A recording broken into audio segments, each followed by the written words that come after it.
Hello, and welcome to another Slate preview video. This one's going to be pretty fast since there's only 3 games tomorrow, but first let's just go over my stuff from yesterday. My top lineup, 359.75. And this was a crazy slate.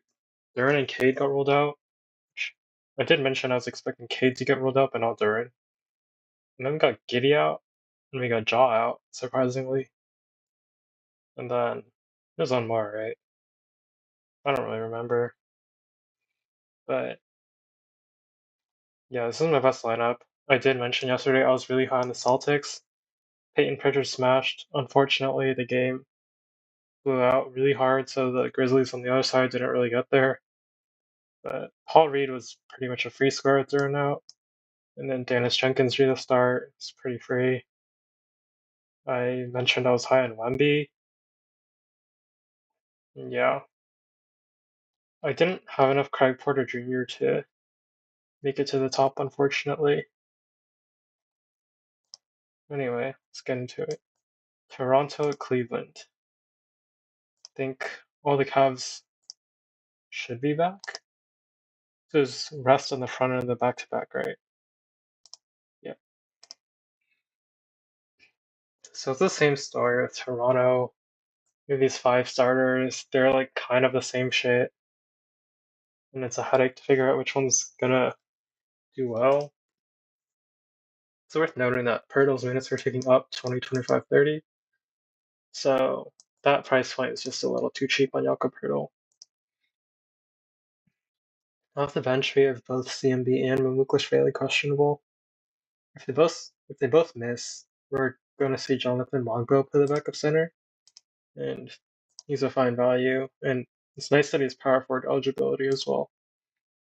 But if one of the Muklasvili or Colin Murray Boyles doesn't play, it would be a slight bump to the other one. Then, because of how bad value is on the slate, I don't mind going to Jamal Shad or even maybe a Grady Dick. Cleveland, you should get Mitchell Mobley back.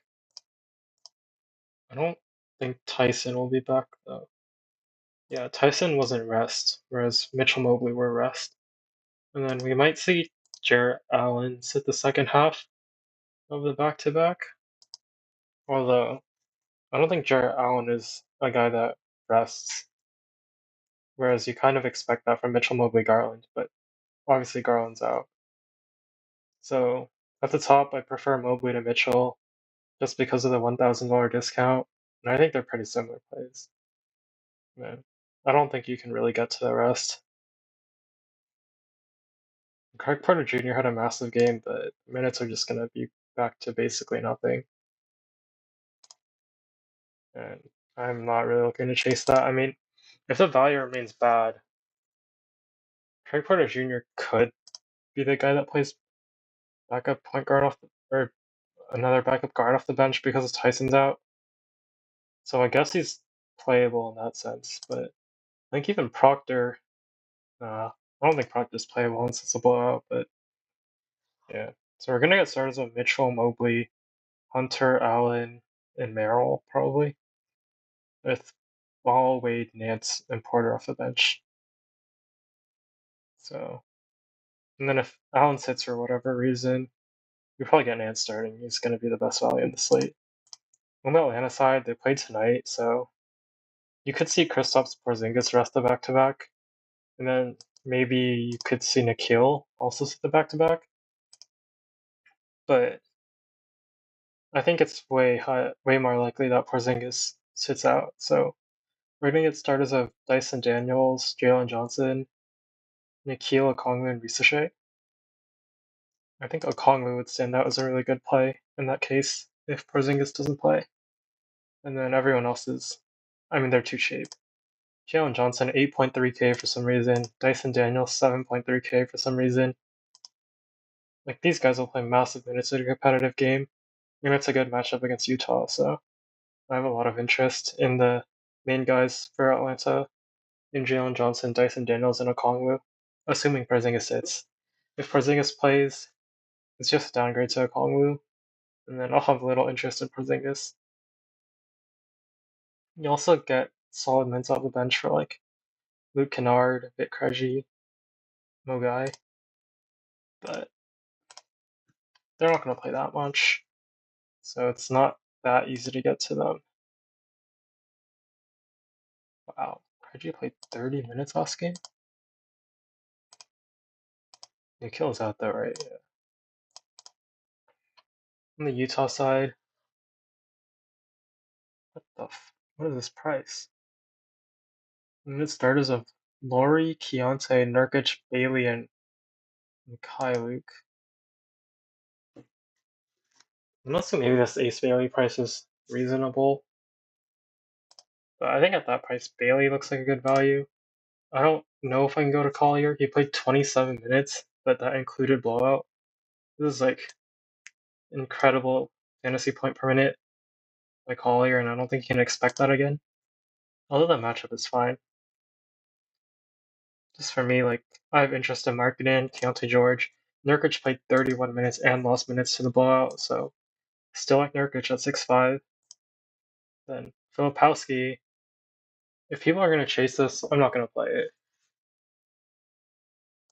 I mean, Love probably plays anyway, right? Yeah, that was rest. So Love probably plays anyway, but which is even worse for Filipowski. But even with Love out, he played like 18 minutes if you don't count the blowout. He just ran really hot. So if people are going to click Kyle Filipowski, I'm not going there. And then I think Walter Clayton is fringe viable for value just because value is not super great here. And then Bryce Sensible as well. But you're kind of relying or hoping that those guys run really hot because they're not going to get a big amount of minutes. But Walter Clayton and Bryce Sensible are guys that can score in bunches, so they can for sure get there for you. Indiana, I mean, they didn't price up Andrew Nembhard enough. I think this price is still too cheap.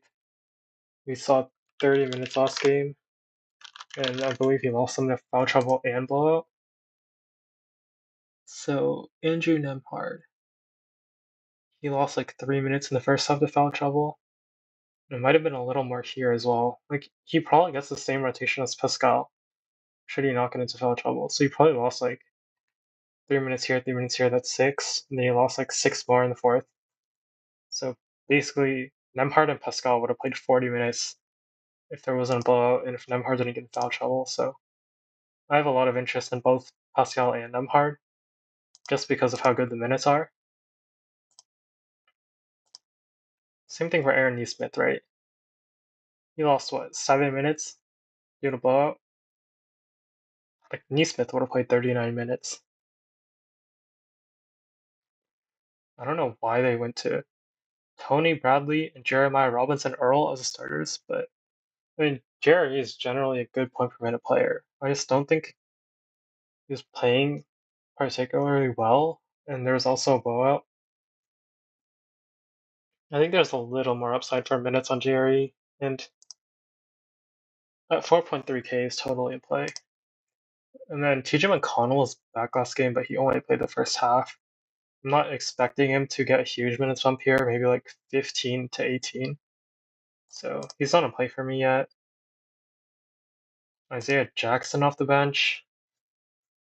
He didn't play enough for me to get there, but if he starts, then I might have some interest. Tony Bradley at 3.7K.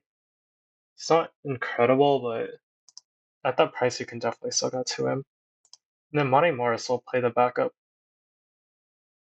but yeah, minutes just aren't great with McConnell back. And same with Cody Martin, barely played. Can't get to Jarvis Walker anymore. Can't get to Ben Shepherd anymore.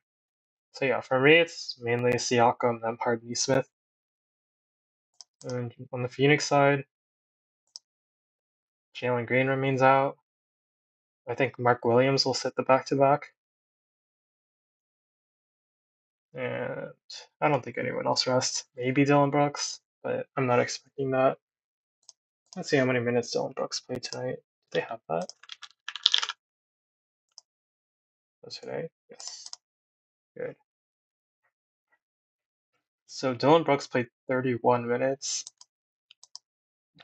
It's not great, but it's good to see he's at least playing in the 30-minute range. And he's a pretty solid point per minute player as a number 2 option. I think he's fine. Indiana plays the fastest pace of basketball, so this is a pretty good matchup here.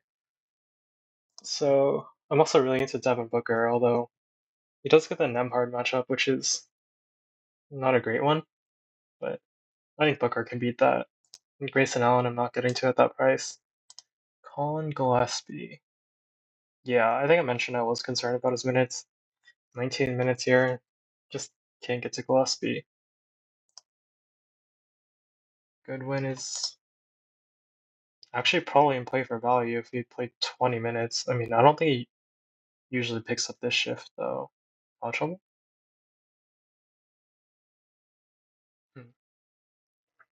I don't know. I don't think Grayson Allen always has to pick up this shift here. Or, not Grayson, Jordan Goodwin. Could be like, it could always just be like Gillespie as well. Or like, well, we saw Grayson play out the entire quarter. So it could also just be Grayson playing out this whole quarter here as well. But yeah, so Jordan Goodwin, I guess, is in play, but I don't know if you expect 20 minutes every game. Then Ryan Dunn, what's the price point on Ryan Dunn? 5K. It's pretty hard to get to. Yeah, and then if Mark Williams sits the back-to-back, Oso Ighodaro, basically a free square. Nick Richards will back him up, but I don't really have a lot of confidence in the minutes for Nick Richards. He'll probably get like high teens to low 20s, where Ighodaro is going to play like high 20s, low 30s. Actually, we didn't see Ighodaro play that much.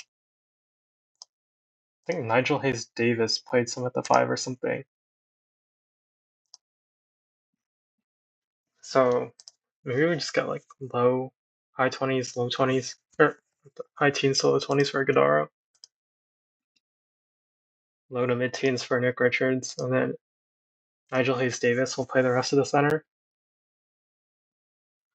But yeah, I think Iguodala would still look good. Maybe not a free score, like I said earlier, but yeah. So for this team, it's Devin Booker